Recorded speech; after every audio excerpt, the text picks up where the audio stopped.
গান বাজনা শুনতে শুনতে কখনো ঘুমাবেন না। কেননা আজরাইল মালাকুল মতের সঙ্গে যদি সাক্ষাৎ হয়ে যায় ঘুমাবার সময়, তাহলে আপনি ফেরে পড়ে যাবেন।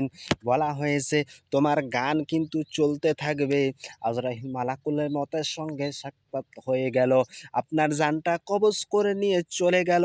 আপনি ৫ ওয়াক্ত নামাজ পড়ছিলেন কিন্তু গান বাজনা তুমি ছেড়ো নাই। গান বাজনা শুনতে শুনতে ঘুমিয়ে পড়লে, কিন্তু তোমার যে জানটা নিয়ে চলে গেল, কিন্তু আপনি আর গানটা বন্ধ করার সময় পেলে না।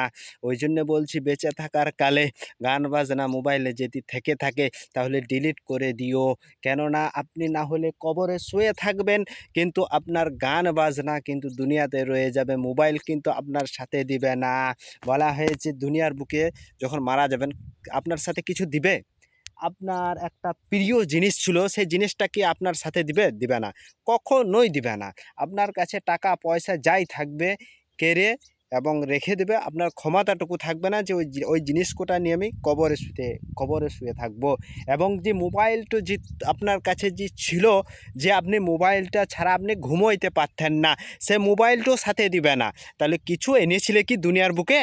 কিছুই আনো নাই। তাহলে দুনিয়া থেকে যে যাবে কবরকে, তাহলে কবরে তোমাকে কিছু দিবে যে এই জিনিসটা নিয়ে যাও? দিবে না। ওই জন্য বলছি নিজেকে শুধরে নেন, নিজেকে